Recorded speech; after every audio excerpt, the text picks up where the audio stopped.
Hello everyone, welcome to ACE Online and welcome to daily current affairs session. So we'll see what are all the current affairs that are there in news. So maybe until August 12th we will have more current affairs because the budget session is going on, parliament session. So there will be a lot of questions asked and then reply will have a lot of scheme details and all, right?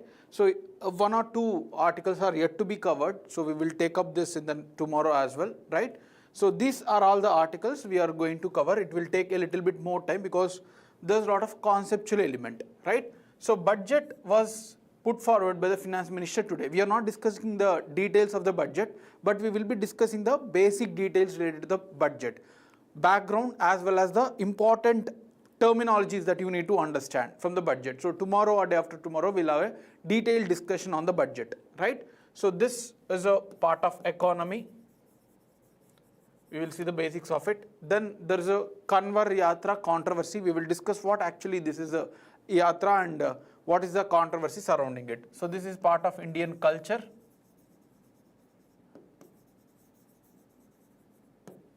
Then carbon border adjustment tax. So this is part of economy as well as international relations, because this initiative or this tax was brought forward by the European Union. So that's why it becomes an international issue as well. Then 9-dash line. So this is again international relations as well as geography, right? Next, classical languages. So this is part of culture again. Classical language. So one of the questions replied by the Ministry of Culture, so includes this one and a very important one. There is a previous year questions as well from various exam. Then RAMP scheme, Rising and Accelerating MSME Productivity Scheme. So two new sub-schemes were launched under this particular scheme. So we'll see what is this scheme and then what are the two sub-schemes launched by the Indian government. So this is part of economy. Then forest cover in the country. Again, there was a reply from the Minister of Environment and the detailed elements were given in this particular article in the PIB. So this is part of environment. Right, so these are all the articles that we are going to cover today, and then some factual pointers and practice questions as well. I hope my voice as well as video is clear.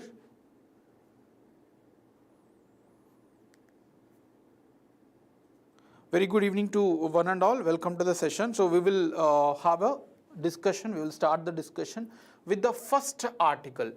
See, I'm going to tell, like, we are going to discuss a lot of budget related things in the next coming couple of days. Maybe we'll have a separate video for budget, where either it is in a record format or we will have a live as well. So any of those things. So to understand those all terminologies, you need to understand the very basics of the budget. Today, the budget was put forward by our Finance Minister Nirmala Sitharaman. So you need to understand the very basics of the budget, then only you will be able to understand all the factual things. If you just mug up the things in the exam, you will confuse and you will choose the wrong options. So that's why understand it conceptually. What is fiscal deficit? What is all those things? We will, not today, of course, we will discuss that, but the basics of budget, you need to understand it clearly, right?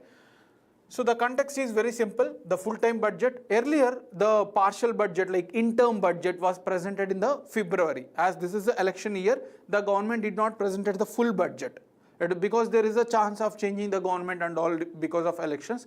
That's why they have presented only small interim budget for 2 months, right? But now the government has come up with a full-time budget, right? That's why second time the budget was presented. Now, what actually is a budget? Why this is required? Budget is the term that estimates the expenses of the government and then revenue of the government. What government is getting the money and what government is doing expenditure. Why we need to put forward this in front of the parliament? Because ours is a democratic country and everyone has to know, not just about the government, people has to know, the opposition parties in the parliament has to know, right? Everyone has to know how the money is being spent from the Consolidated Fund of India by the government, right? So this is a very, very important, a transparent and necessity measurement in the democratic structure of any constitutional country, right? So that's why budget is a mandatory thing. We will see what is the constitutional backing of it, right? First one, Article 112. So we will see from where this, why government is putting forward the budget every year, because that is mandated by the constitution itself. Constitution itself is giving the mandate to the government that every year you come up with a budget, right? So that is nothing but the Article 112, and in case of state legislatures, Article 202. So these two articles are the ones which are mandating the central government as well as state government to put forward the budget. But the term budget was not mentioned in the constitution. It was mentioned as annual financial statement, a very, very important term. So the term budget was not mentioned, rather it was mentioned as annual financial statement in the Article 112, right, or in the Article 202 if it is state legislatures. So that's why government is presenting the budget every year. It is a mandatory thing given by the constitution. Fine, that is one thing. Now, Article 113, right, Article 113, here it is 112, it mandates again that other than expenditure on charged upon consolidated fund of India, they shall submit grants to the house. Let's understand this. See, there is a expenditure. This is all consolidated, like it's a bank for the government, like how we are saving the money in the bank. Government resources all will come and put forward in the Consolidated Fund of India, CFI, Consolidated Fund of India, right? And whenever the money is being taken out of this by the government, like whatever taxes, all these things comes under fall in the like bank, it comes under fall here, right? Now if government want to take any money from it, they need to take permission from the parliament. Government is just a half of the parliament, because rest of the parties have from opposition and all. So to take money from this fund, government has to take permission from parliament. But certain expenses, certain money, no need, when they are taken by the government, no need to take permission from the parliament. Those money is called as a charged expenditure. Those money which does not require the parliament permission to take the money from Consolidated Fund of India is called as the charged expenditure. Charged expenditure. This charged expenditure are those salaries of the Supreme Court judges, Chief Justice of India, Speaker, Deputy Speaker. So all these things are the charged expenditure. No need to take any permission. They can directly give the salaries, right? So this Article 113 talks about the charged expenditure. You need to understand. So you may ask the logic, sir, why for these salaries and all, why we should not take permission from the parliament? Because this is very simple. Those are the most important constitutional bodies or the constitutional roles which it should not affect in the delay, right? It should not affect in case of delay in the passage of bill and all. So whenever government want to take that for these purposes, they can take. So that is a small logic behind that.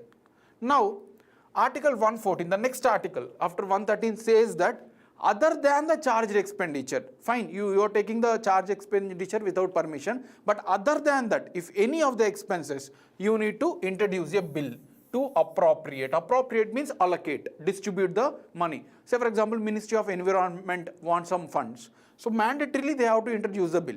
So Article 114 is mandating that if you are taking any money other than charged expenditure, you need to pass a bill. You need to put a permission. Bill is like a permission in front of the parliament, right? So this is Article 114. And finally, Article 116. Understand here one more thing before going into discussion on 116. Let's understand one more thing, right? So budget every year, financial year starts from April 1 to March 31 every year. So this is the financial year. Fine. Now, if government want to start the budget, they cannot introduce on April 1 because they need to check it. There are some parliamentary committees and all, if budget is properly allocated, properly been done in the last 1 year, so they need to check. That's why they are not introduced on April 1, rather they are introduced on February 1 itself. They will be introduced. The budget will be introduced. So from February 1 till March 31, there will be 2 months time for all the opposition parliamentary committees. There are a lot of committees in the parliament, estimate committee and all. They will check whether the past budget, last year budget was done in a proper manner or not, or the budget that has been proposed for next year has been taken properly or not. So to check this, there need to be a 2 months time, right? So for that purpose only, budget is introduced February 1, at least 2 months before the actual financial year starts. Fine.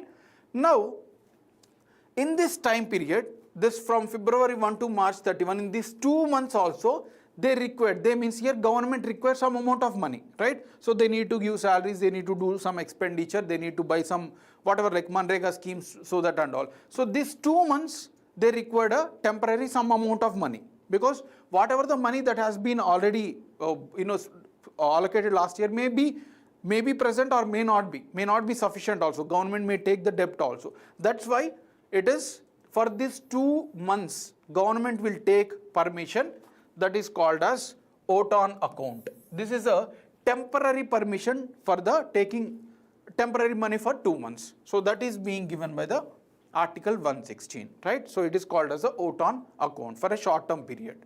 Fine. So these are all the constitutional provisions. Is this clear?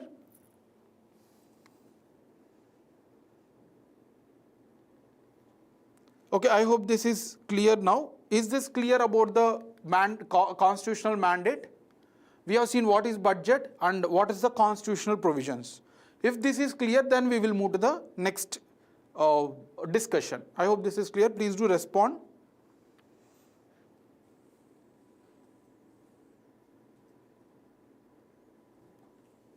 Okay, we'll move to the next thing that with this part in the budget itself, but we need to know about the history as well, right? So India was ruled under Britishers since especially after Battle of Plassey and Battle of Buxar from 1757 and 1764, we went under them mostly after that, right? And then Bengal Presidency, Madras Presidency, Bombay Presidency, mostly they have occupied until 1857, right? After that, princely states were there. But under their rule, yeah, great, thank you. So under their rule, there was no permissions and all. They have seen Indians as the inferior ones. They thought like they don't know anything, so we will rule our own self. But after revolt, 1857 revolt, they felt that yes, there is a necessity that whatever we are doing, we need to do in an organized manner. We need to take permission from the Indians as well, because there may be a bigger revolt, right? So that's why whatever the money that is being taken from us, that is Indians, what they are doing expenditure. So to make known to everyone, for the first time budget was introduced on 7th April 1860 in the British Crown, that the British Parliament. They did not bring this budget in India, but this was introduced in British Crown. That means in the British Parliament, right? For the first time, for the Indians, the budget was planned in 1860, a very important fact to be remembered, right? And then first Indian budget, that means budget within India. This was presented in the England, right? But now the first Indian budget within India was presented by James Wilson. James Wilson in 1869, February 18th, 1869, right? So this is the first budget in Indian territory for Indians, of course presented by the Britishers, right? Now the first independent budget, Independent of India budget, this was presented on November 26th, 1947. This is presented by our own Indians. We got already the independence, right? 1947, August 15, we got the independence. And the first independent India budget was presented by R.K. Shanmugam, a very important fact.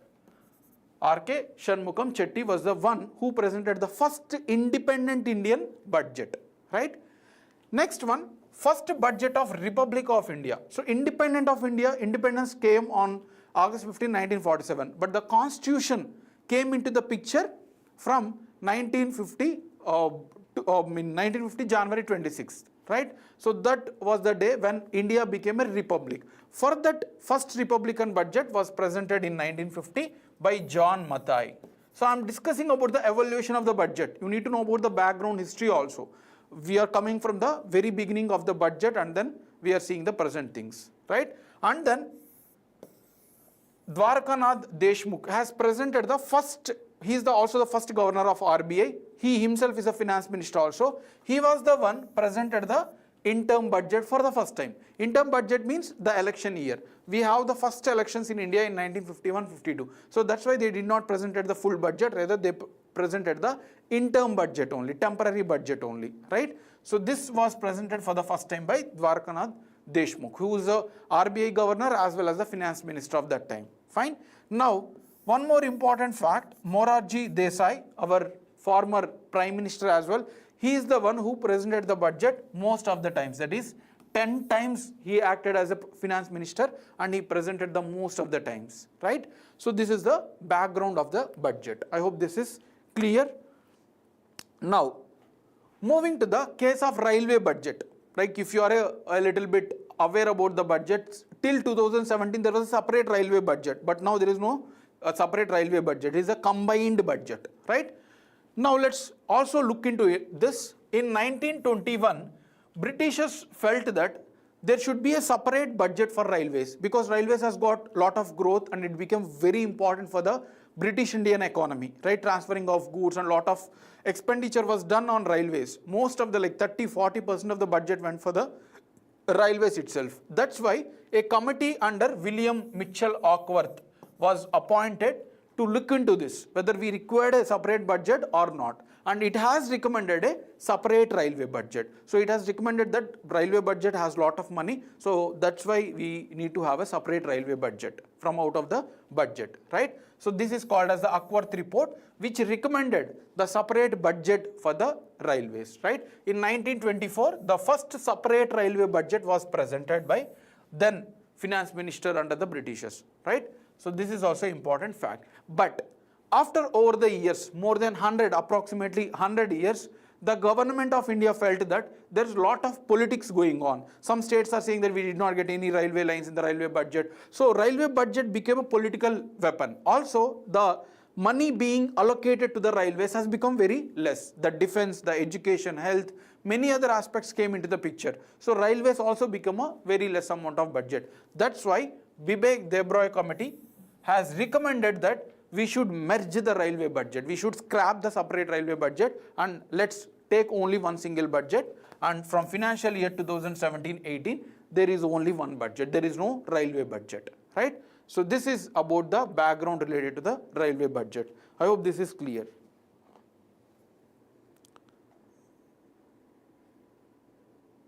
Ranjan, this 10 does include interim budget or only the see, there are interim budgets also. There's some election years, so he has introduced the interim budget as well, right? So this do include interim budget as well, along with the full budget. Now coming to a very important conceptual element, you need to understand this. When we discuss tomorrow about the budget and all, this year, this today's budget, you need to understand these terms, a very, very important fact. So the general budget, whatever the government is presented, consists of two things. One, receipts, that means what government is getting money, right? Whatever government is getting money into the consolidated fund of India and all. So these are called as the receipts, right? And whatever the money government is going to spend next year, right? So this is, or this budget year you can take, it is called as the expenditure, right? And here one more concept is there. Try to understand this, a very important one. This is the receipts, right? So whatever the money that government is receiving, like taxes, non-tax revenue, fees, fines, whatever the money is receiving. Apart from the one-time payments, that is, receipts include revenue plus debt receipts as well. So whatever the money that government is taking, but in future they need to pay back. For example, this revenue is a one-time payment. Tax, whatever corporate tax, income tax, this is all government money, right? They don't need to give back to anyone. They don't need to pay back. But receipts also include what government is taking from market. For example, they have released the bond and for 1 year you give the money. In future we will pay back. That money will also comes under the consolidated fund of India, but they need to pay back in the future, right? So receipts include those one-time payments what government is receiving, plus also what government is taking in terms of the debt. In future they need to pay back. So revenue is a small part of the receipts, right? You can take, if this is the receipts, this is the revenue. Rest and all is a debt which the government need to pay back, right? I hope this is clear. Please do confirm with this because this is a little bit conceptual involvement. I hope this is clear about the receipts and revenue. There is two different things. receipts and revenue, right? So now what government will be presenting in the budget? There will be 4 components total. First one, receipts and then expenditure, right? Whatever money is receiving by the government and then expenditure done by the government. This is being put in the budget. And out of this receipts, there will be again 2 things. One is revenue receipts. That means what government is getting in a one time. They no need to pay back. This is completely of government money. They can spend whatever they want, right? And one more thing is capital receipts. I hope you are following. One more receipt is capital receipts. In this, whatever government is taking debt, that means it is creating a debt obligation. In future they need to pay. Now they are receiving, but in future they need to give back. So this include debt or those money which government has received by losing the asset. For example, there is a PSU, Air India. Air India. So this is a government asset once upon a time. So if this Air India is being sold to Tata, then they will receive the money, some 1,000 crores for example. That also will be coming into the capital receipts. So capital receipts are those money which government is receiving in terms of either debt or they are losing in terms of some assets, right? So this is called as the capital receipts, and this is a revenue receipts, a one-time payment, right? Now, about expenditure, very simple. Whatever the government expenditure that is being spent in a free manner, like salaries and all, they are not going to get any money from this expenditure. Salaries, pensions, right? Defense expenditure, all these things comes under the revenue expenditure. A very important fact to be remembered, right? So this is just a one-time, how one-time payments are getting by the government, they will just pay back salaries and all. Next one, capital expenditure. This expenditure will give future money, right? Like how capital receipts government need to pay back in the future, government will be receiving the money in future. For example, government has constructed a road, so they are going to collect the toll every year. So it is a capital expenditure, right? Or government is going to establish any hospital. So government will get some money in terms of like payments and all small payments, right? So those are called as a capital expenditure. And within this there are a lot of sub-components we will see in the budget, right? The detailed budget. I hope this is clear.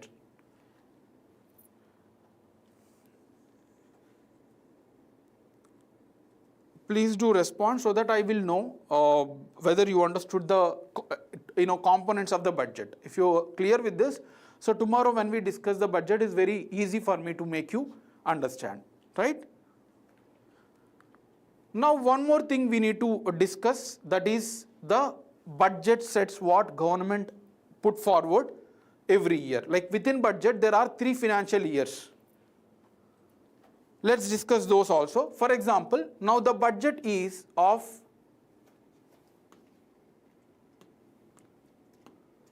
before that financial year, you have to keep this in mind also. Financial year starts from April 1 to March 31. Great, thank you Ranjan, Malini and Krishna for responding. So financial year, you remember this. Now budget is being presented for 2024-25. Whatever the budget today introduced was for 2024-25. Now this budget, what government is putting forward, the numbers, those include 3 sets of figures. There are 3 sets of figures. One is the budget for 2024-25. That means, understand here, April 1, 2024 to March 31, 2025. So this is the one.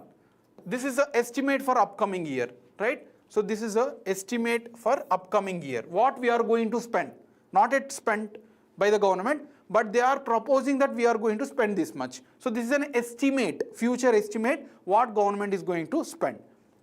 Next, 2024-25, they have budget. 2023 April 1 to March 31, 2024, right? So this is a revised figure. This is a revised figure. Whenever budget is being presented right? In the 2023, they have put certain figures, but after that there was lot of borrowings and all. So they are, this one is revised figures of past year, right? 2023-24, revised figures of 2023-24. Also, final figures of 2022-23. Final figures, that means already the numbers has been fixed. This is a revised one. So in next budget again they will put the final numbers and all, right? So 2022-23 they will put forward the final numbers what the government has got. So these three sets the government is going to put forward in the budget, right? So this is about the sets of figures presented in the budget. Is this clear?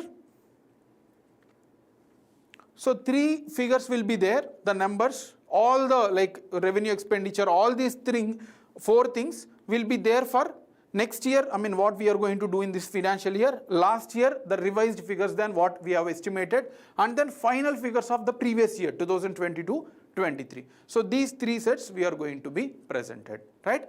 So these are the basics of the budget. Tomorrow or day after tomorrow we will see the detailed explanation of this year final, I mean the full-time budget, right? Let's move to the next article, that is Kanwar Yatra. Any doubts in this? I hope this is clear. Okay.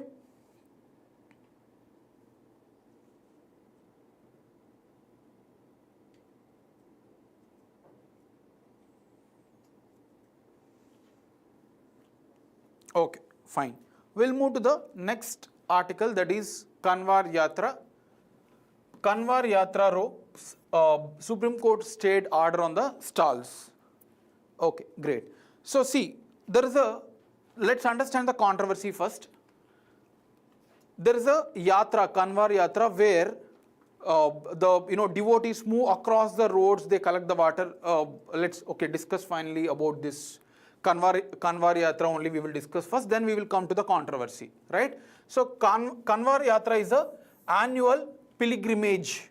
It's like a travel pilgrimage where the devotees travel and then collect the water from very popular rivers which is felt by the reverence, like in Hindu culture like Ganga, right? And many rivers which are having the godly like elements and all. So these devotees go throughout these cities like Haridwar, Gomukh, Gangotri in Uttarakhand and many popular regions. There are many popular regions. They will collect the water in kanwars, the pots called as kanwars. Basically it starts from their home, they go to the all rivers, they collect the water from those devotional rivers like Ganga and all in the pots called as kanwars, right? Once they collect this water, they go back to their villages and then this water are used to dedicate for the Lord Shiva in their own hometowns, like different temples. Locally there will be a lot of temples, small temples. So this holy water will be poured on the Lord Shiva, right? So this is the Kanwar Yatra, and those devotees who perform this is called as the Kanwariyas, right? Okay, so those people who are moving across the regions and then collecting water, coming back to this local villages and then cleansing the Lord Shiva lingam with the water is called as the Kanwar Yatra, the total Kanwar Yatra, right? This is usually comes every year in the July, right? So this comes in the every year July in Shravan Masa. I think somewhere it is here. Yes, in the month of Shravan every year it comes in the July. Fine. So this is about the Kanwar Yatra. Now, what is the controversy surrounding it?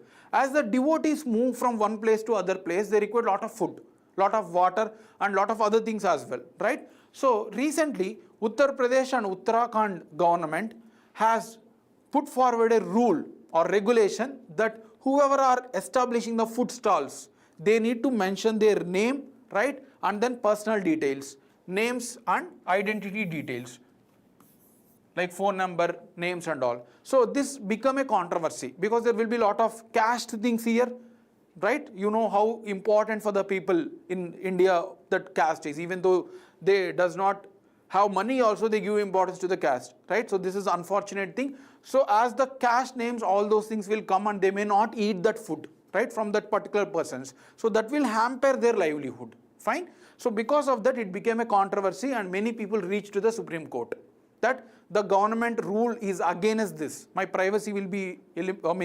what you call opened up, and then there will be a issue of privacy. So that's why Supreme Court has said that no, we are not going to give this permission. This will, enable the caste identities and all. It will hamper the livelihood of the people. So that's why they have quashed, they have prohibited these orders given by the Uttar Pradesh and Uttarakhand governments, right? So this is about the controversy.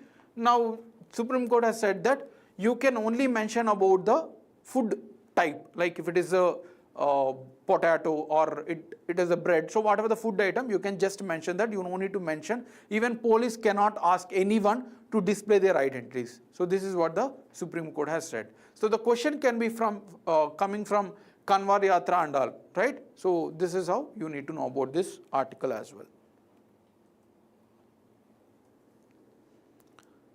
Okay, fine.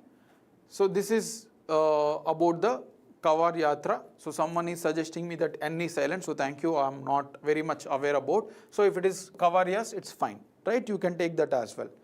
Okay, I hope this is clear. If there is any doubt, you can ask in the comment section. Let's move to the next article, that is Carbon Border Adjustment Tax. Carbon Border Adjustment Tax.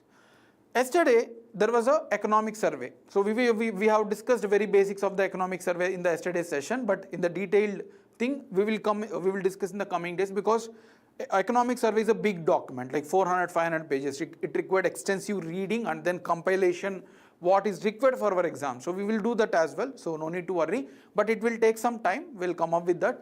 But in that, there was an article in the Hindu talking about the carbon border adjustment tax by the economic survey. So economic survey has talked about this particular tax of European Union, right? So the economic survey said that this is against the Paris Agreement.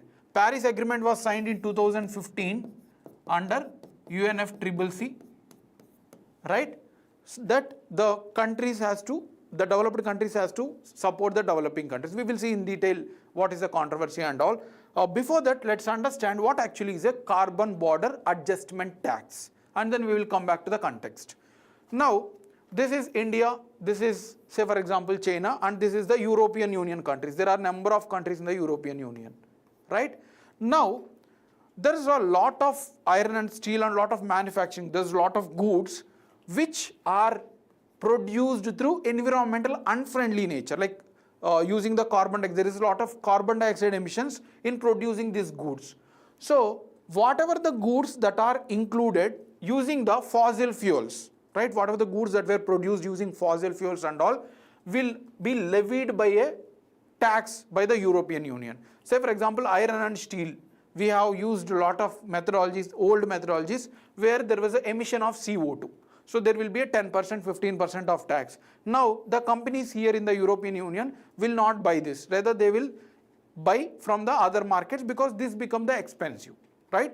So that's the element of the carbon border adjusted tax. So whatever the goods that are coming from the other countries, if those goods are involving any fossil fuels utility or climate related any of the utilities, they will have a 10% or whatever the taxes. So there will be a tax on those goods. So they are inflating those goods which are coming from the other countries, so that they are also protecting those companies which are working in the European Union and all. Because these companies, this tax is not there, only for those companies or goods which are coming from the other countries. So this tax is levied on them. Fine. So this is about the carbon border adjusted tax, so that they are aiming to protect the local manufacturing, right? So European Union, there is 26 to 28 countries, they are protecting them. In turn, they are saying that there is a climate change issue. That's why we are not allowing the goods which are being produced in the other countries which involve the fossil fuels. So there is two things here.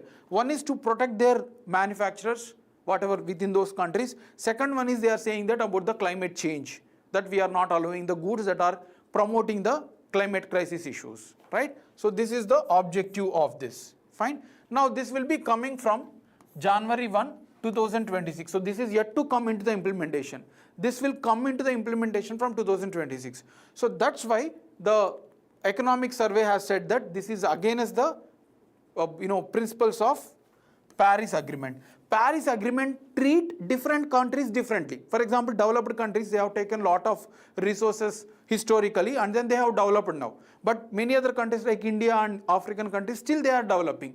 Now, because of the differential development, the climate change was actually caused by the developed countries only during the Industrial Revolution and all, right? So that's why Paris Agreement treats differently. Developing countries, fine, you can use fossil fuels and all. Developed countries, no, you cannot use, because you are the one which has created the climate crisis. So you cannot do anymore. It is for least developed countries, underdeveloped countries. So they are enabling. So this is the Paris Agreement. Now, what the European Union has announced, that they are going to levy the carbon border adjusted tax, even for the developing countries. So this is against the contrary that they have signed under the Paris Agreement. So this is what the economic survey has said, that this tax is against the principles of the Paris Agreement, where you cannot treat the developing countries along with the developed countries. If you want to levy this tax, levy on the developed countries, but not on the developing countries. So this is what the survey has said. I hope this is clear.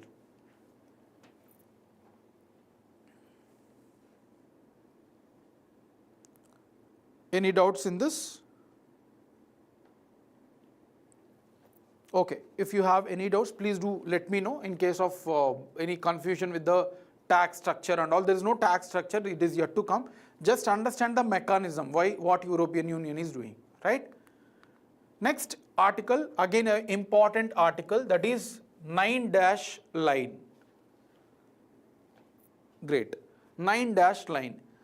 The context is, why we are discussing this article, recently China and Philippines reached out to a deal to end the confrontation. In South China Sea, there is a lot of issues recently between the China and Philippines. There was a lot of water cannons thrown onto the Philippine ship and there was a lot of damage and all. But now they are dealing with it among themselves, right? They are coming to an agreement. Fine. Before coming to 9-line, let's go back to the background related to South China Sea, right? So you have to understand this also, where South China Sea is located and all. This is the South China Sea, starting from here. This is all South China Sea. This is all a South China Sea. This is located in the Western Pacific Ocean. This is located in the Western Pacific Ocean, right? Western side of the Pacific Ocean. Here, this China claims that all the sea is theirs, right? And there are many countries, like we have Philippines, we have Taiwan, we have Brunei, we have Indonesia, we have Malaysia. All these countries also claim, because there are number of rules and regulations we have discussed sometimes. 200 up to 200 nautical miles, we can claim that it is our exclusive economic zone, right? So all the countries also claims. So this is, see how coinciding. So this is claimed by Indonesia and China is claiming everything. This is claimed by Philippines. So there's a lot of confusion here, right? So everyone is claiming the land, right? And China is showing some old maps which does not understand to anyone, right? So they are showing these things and they are saying that this is all ours, right? So this is the dispute about. All the countries in this region claims that they want the certain part of the South China Sea. This is the issue. There are certain disputed islands also. Spratly Island, Parcel Island, Scarborough Shoal. So these three are the main contentious islands as well, located in the South China Sea. Some islands are in the hands of Philippines. Say for example, Spratly Islands, some islands were held by Philippines, and China is sending some ships towards this, and then they are provocating the Philippines. Similarly with the Scarborough Shoal and then Parcel Island, many islands were disputed among those countries. They are claiming each other, right? So South China Sea borders China, Taiwan, Philippines, Malaysia, Indonesia, Brunei, Vietnam. So because of this, there was a dispute among the countries. Fine. This South China Sea also borders with, you need to know the map also. It is not about the issue, but you need to know the map also, where this is located, the disputed island. And then you can see here, Taiwan Strait. Strait means a water body, a narrow water body which divides two land masses. Here Taiwan and then China. So it is dividing two land masses, that is called as the strait. Similarly, Luzon Strait. So this is the strait between Taiwan and Philippines. You need to know this also. Luzon Strait divides between Taiwan and Philippines. Taiwan Strait divides between China and Taiwan, right? So this is the border of the South China Sea. Fine. You understood the issue, you understood the map. Now let's move to the importance of the South China Sea. Why everyone are claiming it? Why Philippines is claiming? Why Vietnam is claiming? Why China is claiming everything? Right? Because it is a busy international waterway. The trade which passes through the between the countries through the oceans, most of the trade pass through. Approximately $5 trillion of trade passes through this ocean. So in future, if there is any issue, they can control, right? So that's why it is a very important. It also rich in the hydrocarbons, which gives crude oil, petroleum, diesel. All these things are inherently located in this sea, right? So that's why this being claimed by everyone. Similarly, yes, oil also we have discussed, and it has a rich fishing grounds. Rich sea fishing grounds are present in the South China region. So that's why all the countries are claiming it, right? Now, the dispute we have already discussed. China has it has showing some 9-dash line like cow tongue like structure from old maps. Nobody understand what the maps that they have bought, and they are showing that whatever this 9-dash line is there, all this becomes to the China, and rest of the things, small parts which does not have any resources, they are saying that that is not ours, but this all part of South China is ours, they are claiming, right? So this is the dispute about. We need to see like how the international relations goes on. Even UN cross judgment, which was given way back in 2017, has said that the map shown by China is completely vague. That is not at all, there is no proofs at all. So China has to give up those land to the other countries, right? So this is what the ruling is, but they did not respect the ruling. The China did not respect the ruling, that they are following their own rules and regulations, right? So this is about the 9-dash line and South China Sea. Yeah, very good evening, Shanti. Welcome to the session. So let's move to the next article. I hope this is clear. If you have any, you can comment your doubts. Next one, classical language status or classical languages in India. The context is government has put forward the budget grant sanction to the classical languages. This was taken from PIB. So that's why like PIB articles are also very, very important. No newspaper has covered this, right, about this language, classical language and all today, right? But we have collected this from PIB. They have displayed the budget given to those languages like Kannada, Telugu, Malayalam, right, Sanskrit. So whatever the budget they have allocated in the last few years, they have displayed. So that is not very important for us, but we need to know what actually is a classical language, what is the criteria, which languages are part of classical language, that is relevant for us, right? So let's look into this. What are classical languages? Classical languages are those languages in India which having a rich ancient culture. They have their own script, they have their own origin. It was not copied from any of the languages. So whatever the languages which is having a long history and then have the rich culture heritage, those are considered for the classical language status, right? Now you can see the classical languages in India. First language to get the classical language is Tamil. So this was given in 2004. Then Sanskrit was given in 2005, the classical language. Kannada and Telugu was given in 2008, the classical language status. Malayalam was given in 2013, and finally Odia got this status in 2014. So currently we have 6 classical languages, a very important fact to be remembered. Total 6 classical languages was recognized by the government. Now, what criteria government takes? So which language can be considered as a classical language? There is also proper criteria to avoid the disputes, right? Of course, there will be a lot of disputes if there is no criteria. That's why the government has kept the certain criteria. First one, high antiquity. That means history should be at least, the origin of the languages should have a proof of at least 1500 to 2000 years back. The origin of this language should at least have 1500 to 2000 years. That is one criteria. Then valuable heritage. That means whatever the texts, inscriptions, texts, all those things should have a proper origin. It should not be copied from any of the other languages. So this is also one criteria. And then originality, yes, not borrowed from any of the other linguistic community, and here have a proper texts and all in that language. Finally, distinctiveness. So this should have a distinct modern form, right? So it should have a proper new elements, whatever considered, right? This is the criteria. Now, what is the benefits? Once the language is, are declared as a classical language, what are the benefits they will get? That is also important for us, right? Upon being recognized as a classical language, the benefits that they get is international awards.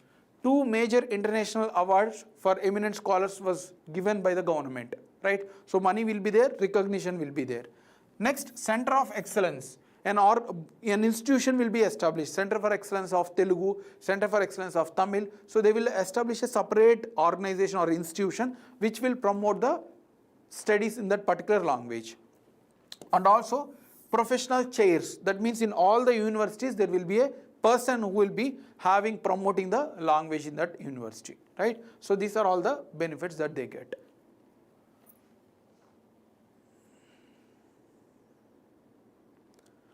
Yes, Mahendra, straight means 2 things you can take. One is dividing the 2 land masses or connecting the 2 larger water bodies. So the strait which can connect the 2 gulfs, this is a water body. Either it is connecting, this is also water, this is also water. So strait means whether it is connecting 2 bigger water bodies or dividing 2 land masses, right? So dividing 2 land masses. This is a division. So anything connecting 2 larger water bodies or dividing 2 land masses. Fine. I hope that is clear. Moving to the next article, that is last before article, raising and accelerating MSME productivity, RAMP scheme. RAMP scheme. Okay. So the context is Ministry of MSME, Micro, Small and Medium Enterprises, has launched 2 sub-schemes under RAMP scheme, right? Rising and accelerating MSME productivity. The name itself is giving. They want to encourage the productivity within the MSME sector. That is the aim of the scheme. Fine. Now let's see what actually are MSMEs, the importance of MSMEs. MSMEs are the small companies which are having the limited investment, limited turnover, right? So Indian government has classified this into, based on the investment and turnover, micro. Micro companies are those where investment is less than 1 crore or turnover is less than 5 crore. Investments means what the capital has kept, turnover means the final collection, including whatever the salaries that are given to be given to the employees, all those things together, what the turnover, final collection is nothing but the turnover, right? So this is 5 crore and then investment is less than 1 crore. For small industry, investment should be less than 10 crore and turnover should be less than 50 crore. And medium enterprises, investment less than 20 crore and turnover less than 100 crore. So you can see here 1 multiplied by 10 multiplied by 2. So 1 into 10, right, into 10 and into 2. Same here. 5 into 10 into 2 here. So you can remember, right? So importance is that they contribute for 90% of business from India.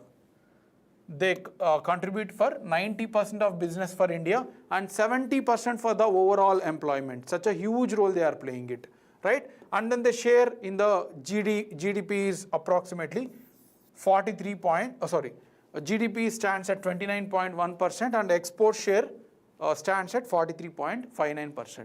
So this is a criteria for MSME. Now about the scheme. RAMP scheme, that is raising and accelerating the MSME productivity. It is a central sector scheme. That means 100% funded by the central government, right? So this is a central sector scheme launched by Ministry of MSME, and the objective is to enhance the competitiveness and productivity of MSMEs. Very simple. So they want to encourage the productivity. Productivity means per work they need to produce more goods, right? So the aim is to promote the competitiveness and then productivity in MSME sector. The key objectives: scaling up implementation capacity, that means the proper scaling up. If there is high capacity but still they are working at a low, that does not mean it has done scaling. So whatever their maximum capacity they want to work for. So that is the scaling. Increasing MSME coverage to bring the MSMEs under the government support programs, and then enhancing effectiveness of the MSME schemes in terms of reach out. So these are all the objectives of this particular scheme. Under that, they have launched 2 sub-schemes now. MSc gift, right? So medium scale industry or enterprises gift, MSc gift. The objective is to adopt the green technologies. As we moving towards the issue of addressing climate change, we need to also deploy green technologies like solar energy in place of thermal energy, right? So such type of activities want to be promoted through MSc gift scheme. They will directly ask you the shortcut also, MSc gift scheme, right? So this is to enable the adaptation of green technologies by MSME. Next scheme is MSc Spice. MSc scheme for promoting investment in circular economy. Circular economy means utilizing the good to its maximum capacity. For example, this pen is there.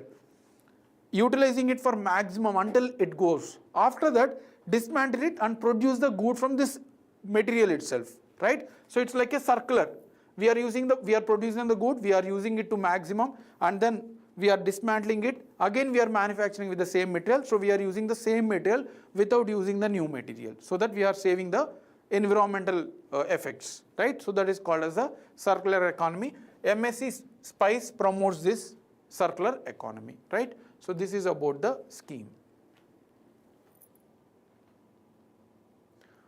Yeah, correct, Shanti. MSME Day is celebrated on June 27th. So we have discussed on that itself about the MSME as well. Okay. So moving to the last article, that is forest cover in the country. This was also given by the Ministry of Environment. Forest Survey of India has submitted the report of forest cover of 2021.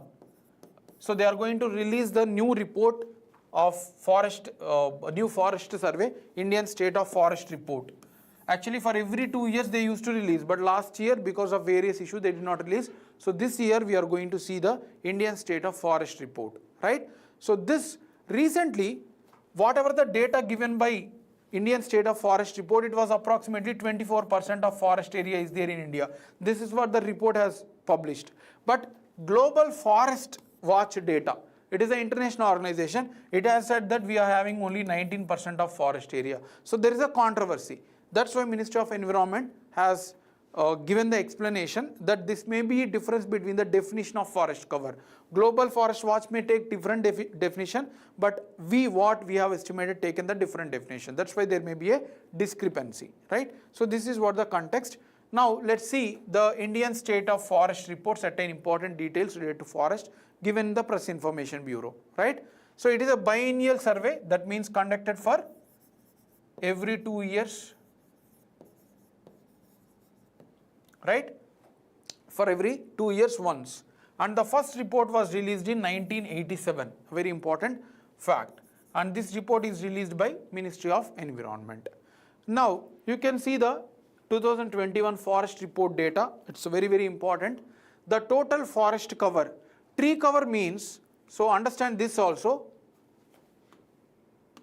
there will be forest, completely of forest, and also there will be tree cover. So if any area, say for example you take in your locality any some area, in this if there is at least 10% of trees, if the whole, for example 1 kilometer square you have seen, out of that if there is a 10% of tree cover, then it can be considered as a forest by the Indian government, right? So even if that is not located in the forest, but still if there is at least 10% of area occupied with the trees, that is taken as a forest cover, right? So here there is important details given by the government.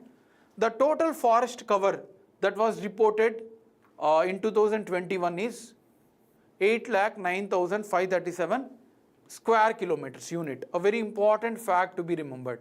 Forest cover plus tree cover together, this is the total forest cover. And percentage of forest area is 24.62, a very, very important one. This year we have 24.62%, the total forest area, fine. Net increase, so this is the increase, 0.28%. You can minus this, so we will get approximately 0.28 only.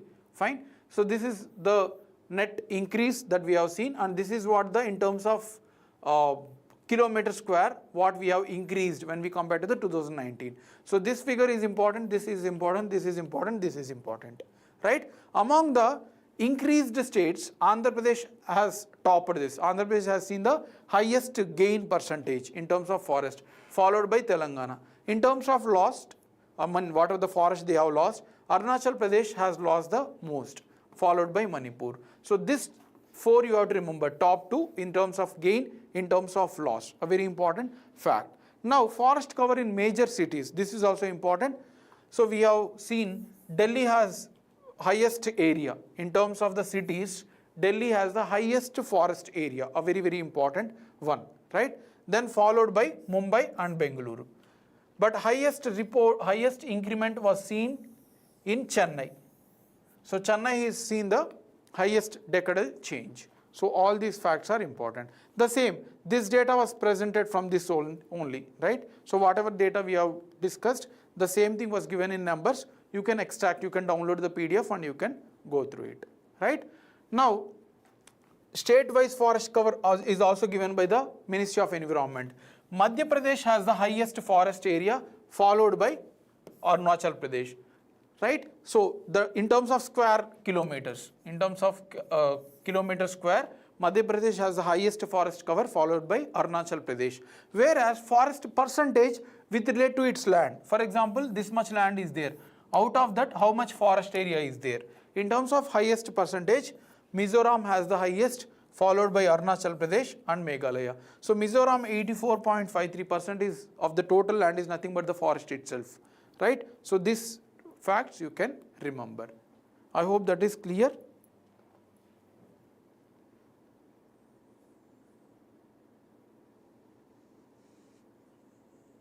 Let's move to the factual pointers. First fact, a 6-member student team who went to participate in the World Championship of Mathematics, right? It is a International Mathematical Olympiad, which was held in Bath, UK. This has happened in UK this year, and India has performed its best possible thing. Till now, this is the best performance of India, right? Since the country has debuted in 1989. We have started participating this in 1989. This initiative came in 1959, but we participated from 1989, and this was the best performance. We got 4 golds and 1 silver and 1 bronze, right? So this is what we have won this year. Next one, European Space Agency has announced the Ramses mission to study the asteroid Apophis. So asteroid is passing through near to India. It will come to near to, not India, Earth, right? So it is coming near to the Earth in April 2029. It is not going to hit, but anyway, it is coming closer. That's why European Union is going to study it. This name was Ramses, right? Ramses mission launched by European Union.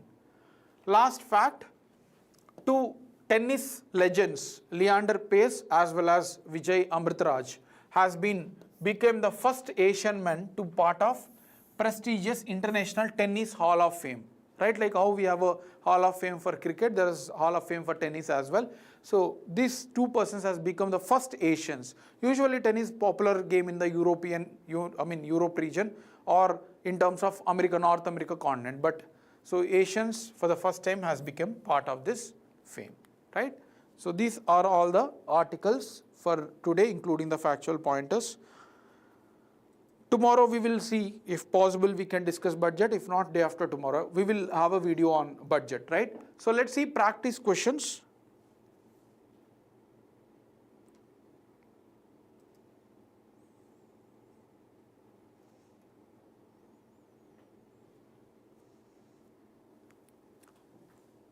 First question, what was the significance of Ackworth report of 1921 in Indian financial history?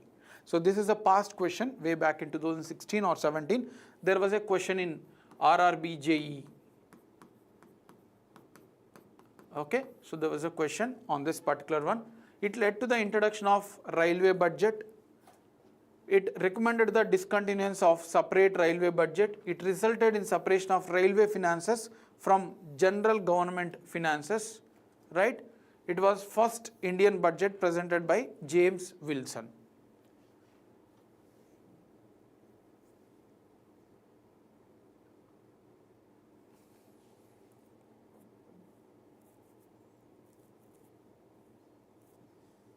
So what is the answer for this? Ackworth report.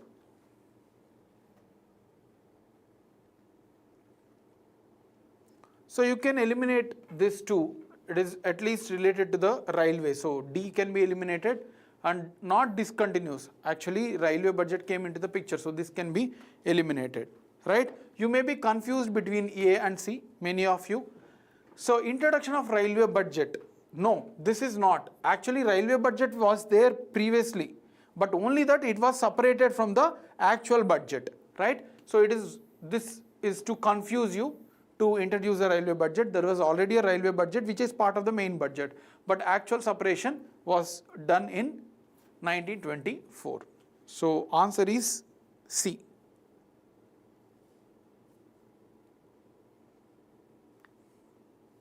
Okay, I don't know why nobody has answered this question. Next one, to whom is the holy water offered during the Kanwar Yatra or Kanwar Yatra, whatever, right? So to whom is the holy water offered during the Kanwar Yatra? Lord Vishnu, Goddess Lakshmi, Shivalingams and Lord Ganesh.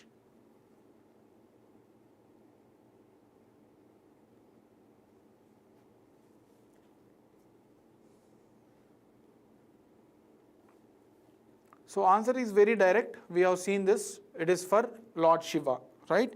So Shivalingams was the ones where the holy water will be given. Yes, Krishna Chaitanya, Malini, both of you are correct. Next one, carbon border adjustment tax, sometimes mentioned in news with relation to. Correct, Srinath? Carbon border adjustment tax, sometimes mentioned in news with relation to United States of America, Australia, European Union and China. Correct, Swarupa? So this is again a very direct question. We have seen this discussion, a very important fact, and you can see this question many times in the coming exams, right? Yes, Krishna Chaitanya, correct. Next one, next question. With which of the following statements accurately describe the 9-dash line? So they have given two statements, correct, Srinath, Swarupa, both of you correct. Malini, yes. Now coming to the next question. So which of the following statements accurately describe the 9-dash line? First one, 9-dash line is a maritime boundary claimed by China in the South China Sea. So this is the first statement. 9-dash line marks the boundary of China's territorial claims in South China Sea and the East China Sea, they are saying. So they are saying that it is a boundary line which claims between South China Sea and East China Sea.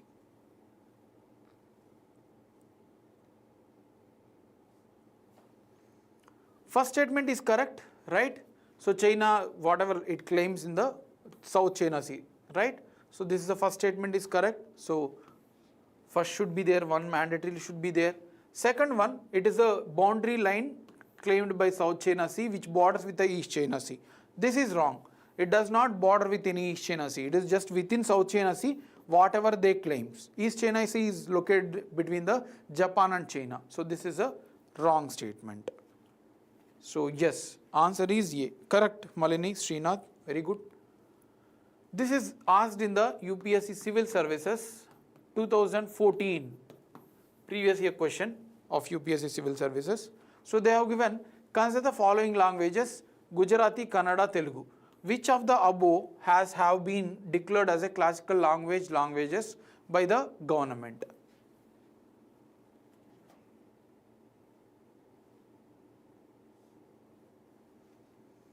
Gujarati, Kannada, Telugu. So we all know that Telugu should be there, right? And then Kannada. These two together was done, announced in 2008. So 2, 3 should be there. So you can eliminate this 2. Now Gujarati is not there, right? So only Tamil, Sanskrit, Kannada, and then Telugu, Malayalam, Odia. So Gujarati is not there. One can be eliminated, and hence option is C. Right? Krishna Chaitanya, Malini, Srinath, Swarupa, everyone are correct. Right? So this is about today's session. I hope you have enjoyed, and we had a very good conceptual discussion. Please do revise, and tomorrow or day after tomorrow we will have a budget, and in future, in the coming days, we will also have an economic survey discussion. Right? So this is all for today. Have a great evening. Thank you.